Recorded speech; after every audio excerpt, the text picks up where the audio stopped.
Welcome back students. Chapter 3 के exercise का solution आप लोगों के लिए तैयार किया गया है। उसमें सबसे पहले ये वीडियो एमसीक्यूज़ के सॉल्यूशन या सॉल्व्ड एमसीक्यूज़ के लिए आप लोगों के लिए लाई गई है। इससे पहले वीडियो स्टार्ट करें, अगेन रिमाइंड करवाया जा रहा है जो लोग बगैर सब्सक्राइब किए वीडियो देख रहे हैं फ़ौरन सब्सक्राइब करें। Now let's go to first question. Statement is inertia of a body is related to which of the following quantities? Option A is mass, option B is force, option C is weight and option D is friction. तो inertia के बारे में पूछा जा रहा है वो body की कौन सी प्रॉपर्टी से जुड़ी हुई है। inertia होती है कि कोई भी बॉडी रेस्ट में है तो वो रेस्ट में ही रहना चाहती है, वो अपनी स्टेट को चेंज नहीं करना चाहती। इसी तरह कोई चलती गाड़ी है, वो चलना चाहती है, आपको बहुत ज़्यादा फोर्स लगाना पड़ेगा, एक बहुत बड़ा झटका लगेगा जब आप फर्स्ट अटैम्प्ट में आप उसे रोकने की कोशिश करेंगे। ये इनर्शिया मैथ्स पे डिपेंड करता है। Maths is the right answer because explanation हमने साथ दी हुई है। Inertia is the property of a body to resist any change in its state of motion और स्टेट ऑफ रेस्ट। दोनों कंडीशन में, रेस्ट में या मोशन में, जब वो अपनी स्टेट को चेंज करने को रेजिस्ट करेगा, दिस इज़ कॉल्ड इनर्शिया। सिर्फ मैथ्स पे डिपेंड करता है। Greater the maths greater the inertia. For example truck को हिलाना बहुत मुश्किल है जबकि साइकिल हिलाना आसान है due to maths. Question number 2 है, force of 5 newton is applied to a body weighing 10 Newton. Its acceleration is in metre per second square is। Question को पहले समझना है। एमसीक्यूज में समझने का जो आप अगर समझ लें, एक एमसीक्यूज के लिए 1 मिनट है तो 40 से 50 सेकंड समझने का टाइम है, सिर्फ 10 सेकंड अटैम्प्ट करने का टाइम है। इधर दो फोर्सेस दी हुई हैं, एक फोर्स जो अप्लाई की गई है 5 न्यूटन की, जबकि दूसरा वेट है जो कि है 10 न्यूटन। हम अब एक्सेलरेशन निकालना चाह रहे हैं मीटर पर सेकंड स्क्वायर में, तो पहले वेट के फार्मूले से मैथ्स निकाल लेंगे। W is equal to mg से m आ जाएगा W डिवाइडेड बाई G, यानी 10 divide by 9.8 around 1 kg। Maths और फोर्स मिलने के बाद अब F is equal to M A के फार्मूले से A निकालेंगे, force divided by maths. Force है आपके पास 5 न्यूटन, मैथ्स आ गया आपके पास 1 kg, so 5 divided by 1 answer will be 5 metre per second square. So option B will be the right answer. Question number 3 है, SI unit of linear momentum is. Option A is kilogram metre per second square, option B is kilogram metre square per second, option C is newton metre and option D is kilogram metre per second. अब explanation में momentum का formula दिया है mess into velocity, और वहाँ पे mass का unit KG और वेलोसिटी का मीटर पर सेकंड, दोनों को इकट्ठा करेंगे kilogram metre per second. So option D kilogram metre per second will be the right answer for this question.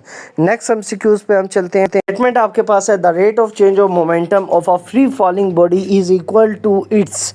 अब पहली बात तो rate of change of momentum आपको याद होना चाहिए। फार्मूला आपने पढ़ा हुआ है, physicals to delta P divided by delta T वाले फार्मूले को यूज़ करना होता है, लेकिन उसमें दिया हुआ है फ्री फॉलिंग बॉडी। जब फ्री फॉलिंग बॉडी आएगा तो उस केस में हमारे पास फोर्स की जगह वेट यूज़ होगा।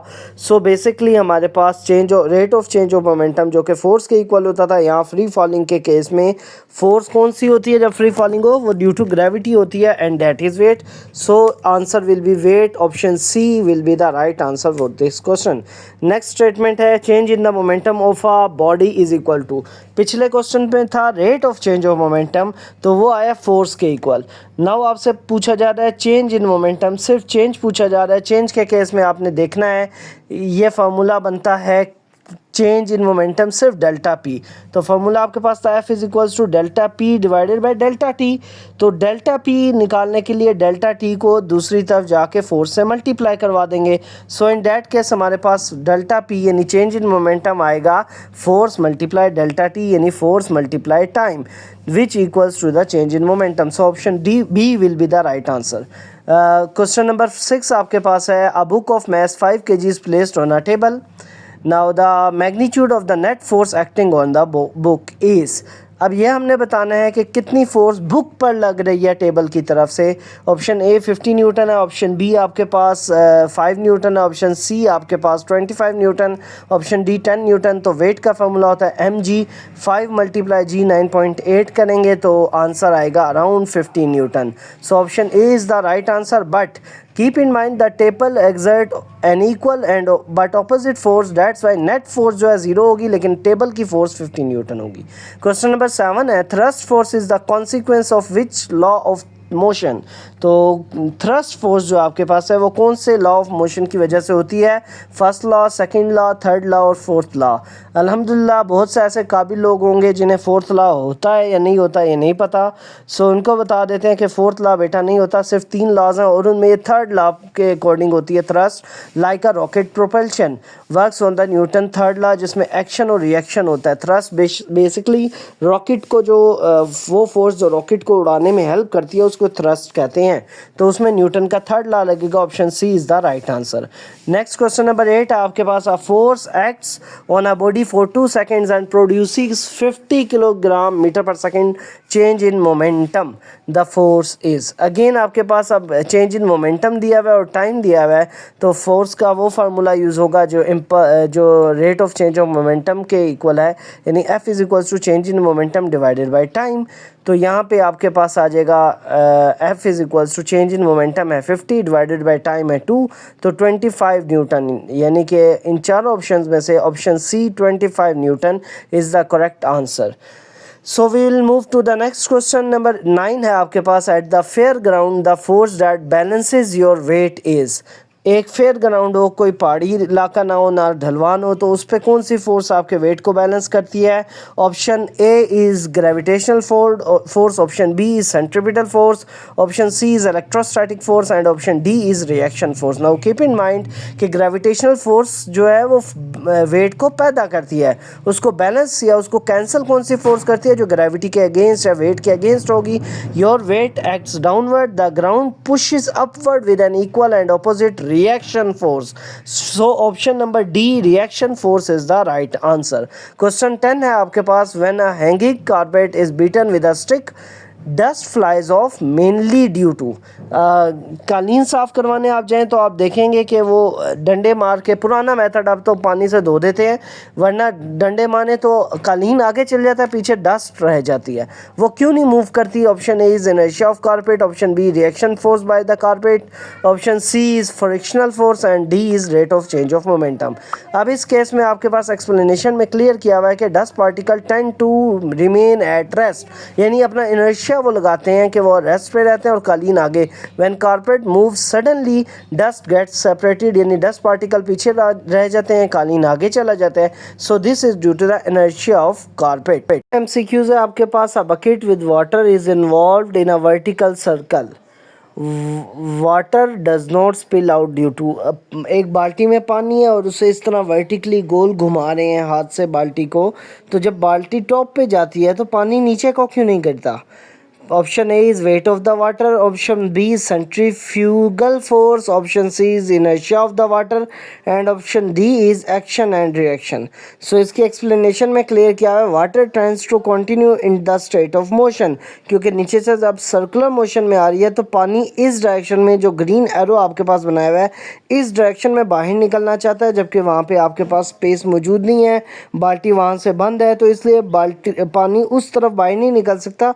पानी पे उस वक़्त जब वो टॉप पे होती है नीचे को फोर्स लग ही नहीं रही होती, उसकी वेलोसिटी या उसकी मोशन जो कि इनर्शिया की वजह से होती है वो टुवर्ड्स राइट होती है और वहाँ से बाल्टी बंद है, इसलिए इनर्शिया की वजह से water does not spill out of the bucket. और यही आपका इसका करेक्ट ऑप्शन भी होगा, option number C, that is due to the inertia of water, क्योंकि इनर्शिया उसे मोशन में रखना चाह रहा है इस ग्रीन एरो की डायरेक्शन में और वहाँ से वो बाहर नहीं निकल सकता। नेक्स्ट आपके पास एमसीक्यूज है। The force which moves a car is, वो फोर्स जो गाड़ी को मोशन में लेके आती है, force developed by the engine, option A, option B is friction between the tyre and the road, option C is the weight of the car and option D is water on the road. तो इसके explanation में clear किया गया, engine only provides power, engine जो है वो power provide करेगा, उसका मोशन से ताल्लुक़ नहीं है। Actual motion happens because of the friction between tire and the road. So option number B is the correct answer, friction between tire and road. तो एक्शन रिएक्शन फोर्स की वजह से गाड़ी जो है मूव करती है, कि एक्शन आपके इंजन की वो फोर्स है जो टायर मूव कराता है और रिएक्शन में रोड फिर उस पर मूवमेंट का असर छोड़ती है।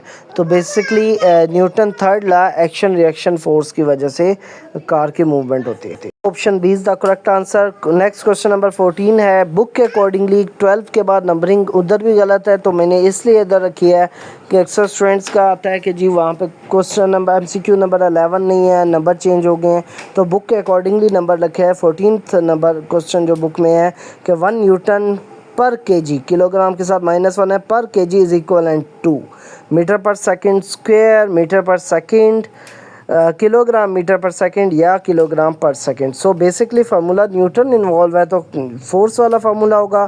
फोर्स इक्वल्स होता है मास इनटू एक्सेलरेशन, और पर केजी यानी केजी से डिवाइड होने में वो मास से डिवाइड हो रहा है। So answer will be newton per KG is equals to metre per second square. So option A metre per second square will be the correct answer. और नेक्स्ट लास्ट 15 क्वेश्चन आपके पास है, an object of mass 1 kg at earth surface experiences a force of. Earth के surface पे एक object है जिसका मास है 1 kg, उस पर कितनी फोर्स लगेगी? Option A is 1 newton, option B is 9.8 newton, option C is 100 newton and option D is any value. So weight का फार्मूला लगेगा W is equals to mg के अकॉर्डिंगली मास है 1 kg मल्टीप्लाई g, आपको पता है small g 9.8 metre per second square होता है। So weight will be 9.8 Newton.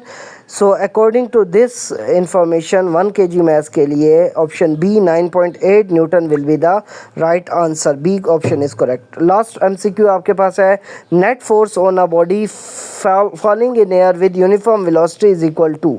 एक ऑब्जेक्ट मूव कर रहा है, फॉलिंग इन एयर, हवा में मूव कर रहा है, यानी ड्यू टू ग्रेविटी मूव कर रहा है, बट विद यूनिफॉर्म वेलोसिटी आ रहा है, उसकी वेलोसिटी सेम है। उस केस में उसकी जो आपके पास नेट फोर्स है वो क्या होगी? Option A is weight of the body, option B resistance, air resistance, option C is the difference of weight and air resistance and option D is zero. तो D option is the right answer because when velocity becomes constant, weight is balanced by the air resistance, net force हो जाएगी zero. So option D will be the right answer. Hope so कि आप तमाम MCQs आपको बहुत detail में समझाए गए हैं, समझ आ गए हों, तो इनको ज़रूर तैयार करें। MCQs को ज़्यादा फोकस करें क्योंकि अब 9वीं 10वीं 11वीं 12वीं के बाद तमाम फोकस MCQs के टेस्ट टाइप पे होता है जो कि यूनिवर्सिटी में लिया जाता है। So best of luck students. Video को लाइक शेयर और कमेंट करना मत भूलिए। 10 कमेंट्स मिलेंगे। वीडियो के नोट्स आप लोगों से इसी वीडियो के डिस्क्रिप्शन में प्रोवाइड कर दिए जाएंगे। Hope so clear now. Thank you very much.